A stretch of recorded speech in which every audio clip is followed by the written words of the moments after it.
Hi guys, നമ്മൾ ഉണ്ടാക്കാൻ പോകുന്നത് ഹെൽത്തി ഹൈ പ്രോട്ടീൻ ചിക്കൻ റോളാണ്. വെയിറ്റ് ഗെയിൻ ചെയ്യുന്നവർക്കും വെയിറ്റ് ലോസ് ചെയ്യുന്നവർക്കും കഴിക്കാം. അതെങ്ങനെയാണെന്ന് ഞാൻ പറഞ്ഞുതരാം. അപ്പോൾ ഞാൻ ഇവിടെ ഒരു 400 ഗ്രാം ചിക്കൻ എടുത്തിട്ടുണ്ട്.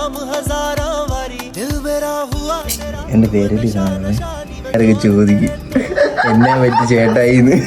ചിക്കൻ ക്യൂബ് ഡൈസ് ചെയ്തെടുത്തിട്ടുണ്ട്. അപ്പോൾ നമുക്ക് കുറച്ച് തൈര് വേണം, കുറച്ച് മുളക് പൊടി, കുറച്ച് മഞ്ഞൾപ്പൊടി, ഗരം മസാല, ഇഞ്ചി വെളുത്തുള്ളി പേസ്റ്റ്, കുറച്ച് ഒറിഗാനോ ഓപ്ഷനിലാണ് വേണേട്ടാ, ചില്ലി ഫ്ലേക്സ്, കുറച്ച് നാരങ്ങ നീര്, കുറച്ച് ഉപ്പ്. ചിക്കൻ നമുക്കൊന്ന് എയർ ഫ്രൈ ചെയ്തെടുക്കാം. വെജീസ് ഒക്കെ കട്ട് ചെയ്തെടുത്തിട്ടുണ്ട്. സാലഡിന് ഒരു ഡ്രസ്സിങ് വേണം, അതുണ്ടാക്കണം. ഞാൻ ഇവിടെ 4 എഗ്ഗ് സ്ക്രാമ്പിൾ ചെയ്തെടുത്തിട്ടുണ്ട്.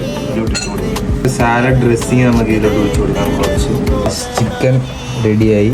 അപ്പോൾ നമ്മളിവിടെ ഒരു കുബൂസ് കട്ട് ചെയ്തെടുത്തിട്ടുണ്ട്.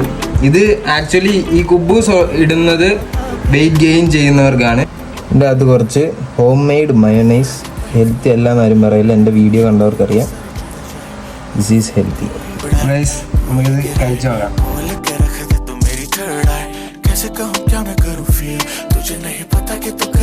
എടുത്തതാണോ? പിന്നെ ഫാറ്റ് ലോസ് ചെയ്യാൻ ഉദ്ദേശിക്കുന്നവരാണെങ്കിൽ കുബൂസും ചപ്പാത്തിയും ഒന്നും എടുക്കരുത്. അത് സാലഡായിട്ട് തന്നെ കഴിക്കുക. വേണമെങ്കിൽ എൻ്റെ പേജിൽ കിടക്കുന്ന മയോണൈസ് പോലത്തെ സാധനം ഉണ്ടാക്കിയിട്ട് അതിൻ്റെ കൂടെ ഡ്രസ്സിങ് ആയിട്ട് എടുത്ത് കഴിക്കാം. ഫാറ്റ് ലോസ് ചെയ്യാൻ ഉദ്ദേശിക്കുന്നവർ അത് കഴിക്കാം, അല്ലാത്തവർ ഇത് കഴിക്കാം.